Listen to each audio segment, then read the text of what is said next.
క్రైస్తలో ఈరోజు దేవుని యొక్క వాగ్దానము దానియేలు గ్రంథము 11వ అధ్యాయం 32వ వచనం. దేవుని ఎరుగువారు బలం కలిగి గొప్ప కార్యములు చేసేదరు.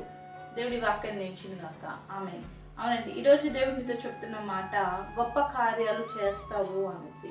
గొప్ప కార్యాలు చేసేవారుగా దేవుడు మిమ్మల్ని ఏం చేస్తున్నాడు, బలపరుస్తున్నారు. నువ్వు గొప్ప కార్యాలు చేయాలి అని అంటే ఏం చేయాలి? ఎందుకు నువ్వు గొప్ప కార్యాలు చేయలేకపోతున్నావు? ఎందుకు గొప్ప కార్యాలు చూడలేకపోతున్నావు? ఎందుకు గొప్ప కార్యాలు జీవితంలో పొందుకోలేకపోతున్నావు అంటే నీ బలహీనత వైపు నువ్వు చూస్తున్నావు, నీ పరిస్థితి వైపు నువ్వు చూస్తున్నావు, నీ కలిగిన స్థితి వైపే నువ్వు చూస్తున్నావు, కానీ దేవుని వైపు నువ్వు చూడట్లేదు. అందుకే దేవుని యొక్క వాక్యం సెలవిస్తుంది, దేవుని ఎరుగువారు బలం కలిగి గొప్ప కార్యాలు చేస్తారంట.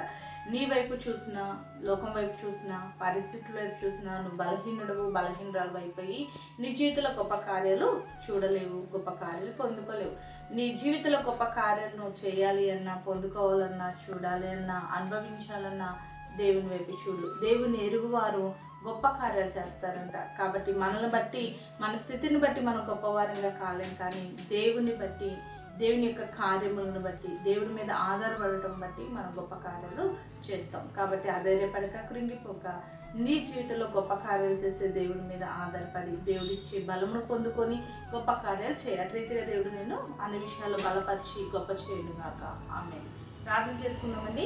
సకల ఆశీర్వాదాల కారణపుత్రుడమైన మా పేపర్లకు తండ్రి యొక్క ప్రార్థన చూసిన ప్రతి బిడ్డలు జ్ఞాపకం చేసుకుని నీ బిడ్డలు బలహీనులు కాక బలవంతులై తండ్రి నీ నామంలో గొప్ప కార్యాలు చేసే కృపను దయచేయమని యేసు నామంలో ప్రార్థిస్తున్నాము తండ్రి. ఆమేన్.